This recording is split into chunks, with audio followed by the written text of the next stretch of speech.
Hey guys, just finished watching Iron Fist Season 2, Episode 1, Fury of the Iron Fist.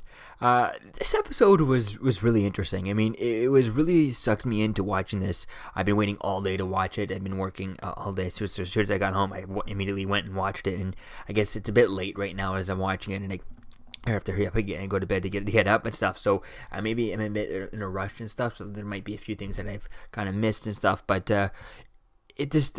this first episode going into season 2 just definitely has me excited for the season 2. All kinds of stuff. I have a few notes here, but I didn't really take too many notes, just the obvious things, but I didn't really want to go into them too long to make this too long of a video, because like I said, I gotta hurry up and get up.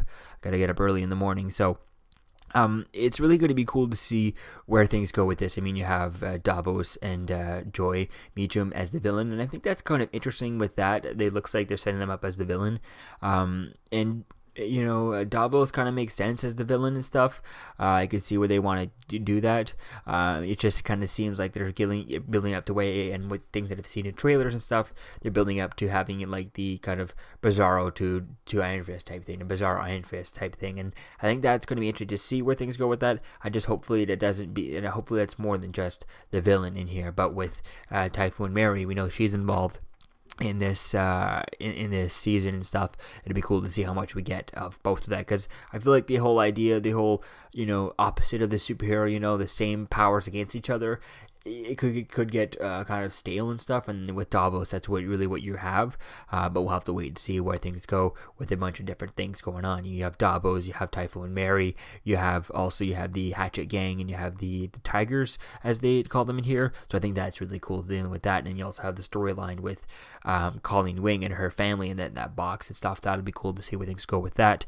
But all in all, I like the way where things are going with that with stuff. Colleen Wing blames herself for Misty losing her arm, so that'd be cool when Misty joins this season to see her. Surprised we don't have any of her just yet, but I feel like she's probably dealing with Luke Cage season 2 and stuff, dealing with that. Although I don't remember how much she was last involved in that. It's been a while since I've watched that Luke Cage season 2, but it would be cool. I was hoping to get some sort of a connection, maybe we can in coming up episodes, but of Luke Cage season 2, in the episode where Iron Fist was in there. Danny Rand shows up. He's like, hey, Luke Cage calls him up pretty much just to say, I need your help. I need access to one of your buildings. And then he decides, hey, your friend's in need. I'm going to help you. And then he leaves then he's not in the next episode with no explanation. So hopefully we can get some of that explanation into here.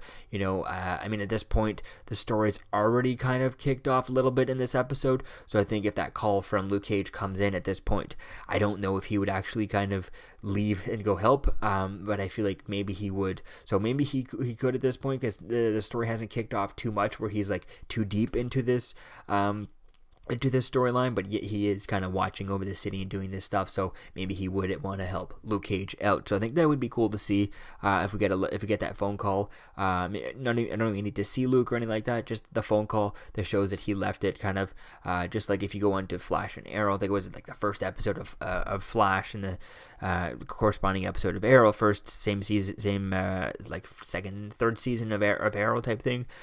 In the pilot episode of the Flash, you see he goes over and he talks to Barry Allen, and Flash zips over to Oliver to talk about him, becoming a superhero and all that stuff. And then when you saw that episode that aired the same week of Arrow, you saw that Arrow gets the call, and that's when he gets the call to leave there. So you don't see the Flash on there, you just see that he gets a text, say, hey, meet me on the roof type thing, I need to talk to you. Just kind of kindle a lot of connections there. So I think that would just be really cool, so that it's not just on the Luke Cage side, it's a little bit on both, acknowledging that it happened type of thing. So I think that would be cool there. Also a little tease that would get people who are only watching one show to watch the other, whereas most likely no one's watching just one show on Netflix. Only one of these shows on Netflix. But I could see someone not watching Iron Fist after the first season. But my recommendation after watching, if you were not going to watch this season 2, or you stopped after you didn't finish Iron Fist season 1, I'd say power through it, then watch it, because so far it gets me excited for this, and I think season 2 definitely has the potential to being really interesting and really good. So I really like where things are going with here. I like the way things are going. Acting looks pretty good. The fighting is a lot better. It's a lot more like Danny's fighting style is a lot more Daredevil-ish, less because in the first season his fighting style was very monk style, very flamboyant and stuff, and which I guess that's the character and stuff, but it just looked too flamboyant, too light on his feet, and not, you know, not. And this one looks this fighting style here looks a lot more